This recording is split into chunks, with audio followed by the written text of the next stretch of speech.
You just got $1 trillion. Not a million, not a billion, a trillion. But there's a catch. You need to spend all of it in the next 24 hours, or you lose everything. This should be easy. First, you need a new car. Go to your local exotic dealership and buy yourself a Lambo, and a Ferrari, and a McLaren. You know what? Just buy up the entire dealership. Now, you have the $12 million garage of your dreams. But there's one small problem. In order to spend $1 trillion in 24 hours, you would need to buy out that entire dealership every single second. You need to think bigger.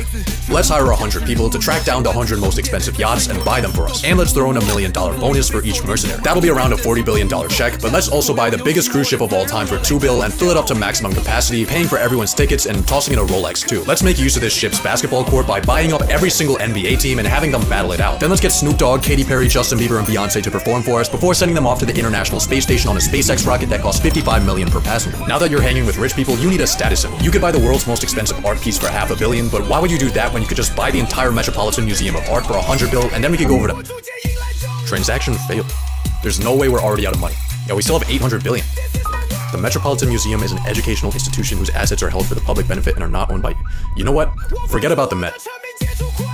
The entirety of New York City is worth around $1.3 trillion. There are currently 33,210 vacant units available, so let's hire 33,000 people to snatch those up for us, and of course throw in a $100K commission. But here's something you need to think about. The most expensive real estate purchase in US history was this $240 million concrete brick. That might sound like a lot of money, but you spending $240 million is like an average person spending $60. I think instead of buying houses, you should build a mega project. The sky is truly your limit. You can build your project wherever you want. If there's people in the way, buy them out with your pocket change. Or maybe try the Saudi Arabia method and relocate them into a graveyard.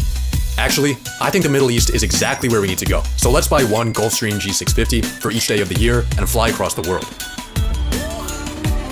Welcome to the Arabian Peninsula, where people will build literally anything. The world's biggest picture frame, the world's largest clock, the massivest cube, the tallest structure ever, man-made sinking islands shaped after the world map from memory.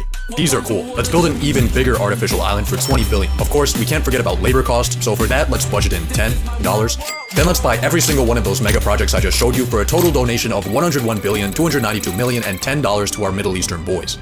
But while you're here, take a look at the Burj Khalifa, the current tallest building in the world. If you were to stack $1 bills to the very top, the tower would be worth $7.58 million. You still need to spend 87,000 times that. A stack so high, it would go past the International Space Station. If you ever want to spend this money, you need to stop thinking in real estate and start thinking in 51st state. Do you see where I'm going with this? Buy a country. In 2010, the country of Liechtenstein put itself on Airbnb at 70 grand a night. This is literally nothing. You can't be looking at countries hoeing themselves out for pennies. You need the ultimate prize. Somewhere cooler, somewhere strategic. Let's buy Greenland. Based on the market price of its mineral reserves, the world's biggest island has a price tag of around $200 billion. We can afford that, but there's one small thing in our way. During Trump's first term, when he proposed the conquest of Greenland, the country dismissed the idea as completely ridiculous and firmly stated that Greenland is not for sale. Huh. Let's buy an F-35 for $80 million. Fuck it. 2 F-35s. 3, 10, 100, 2 aircraft carriers, 3 destroyer ships, 1 ballistic missile submarine, 57,000 Blackwater soldiers, 1 for every citizen of Greenland. Now we have a $50 billion makeshift military, and it looks like Greenland's for sale after all.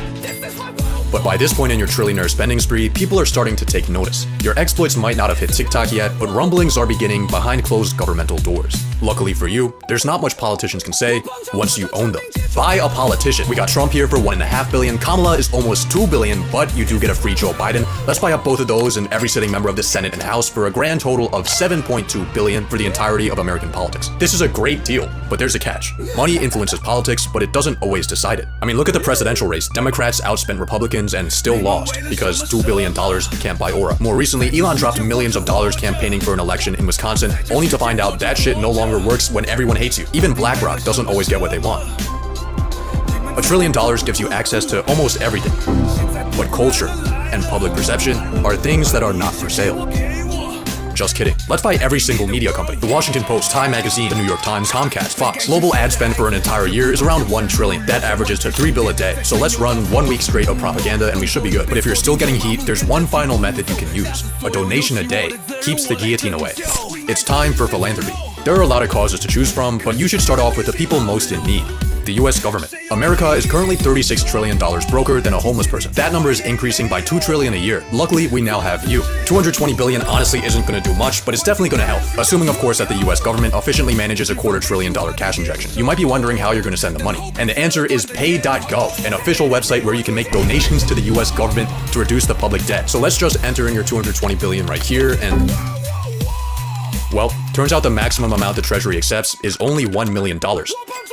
You just bought the government a bag of screws from Lockheed Martin. Maybe your money will put a bigger dent into medical debt. See, unlike the government, broke people dying of cancer aren't allowed to print more money to pay off their crippling obligations. Instead, their unpaid debts get sold off to collections for pennies on the dollar. But because of this discount, charities like Undo Medical Debt can erase $100 worth of debt for every $1 donation they receive. And with that ratio, you could wipe out all the medical debt in the US for just $2.2 billion. But what about world hunger? The UN estimated it would take $40 billion each year to end world hunger by 2030. We could afford that. Next, how about we help out malnourished and starving college students? Student loan debt in the US totals $1.777 trillion, with the government loaning out $87.2 billion a year. But before we try to attack this, there's a slight problem. Once universities catch wind that trillionaire Jesus is bailing out their victims, they'll probably just jack up their prices. On top of that, paying off loans might be seen as unfair to older generations who had to pay their way through college and pick themselves up by their bootstraps.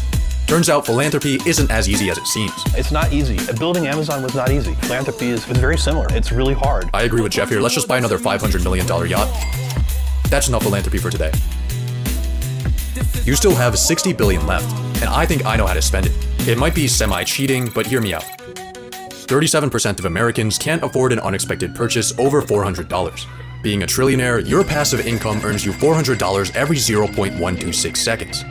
The median net worth under 35 is $39,000. As a trillionaire, you could exchange your toilet paper with rolls of $39,000 bills for your entire lifetime and it wouldn't put a dent in your finances. $1 trillion gives you horizons incomprehensible to the normal paycheck-to-paycheck living human. Even after your spending spree, you still have so much money left that it gives you too many options. You could launch space programs, clean up the ocean, fund institutions. 24 hours just isn't enough time for this much fun. So let's buy more time.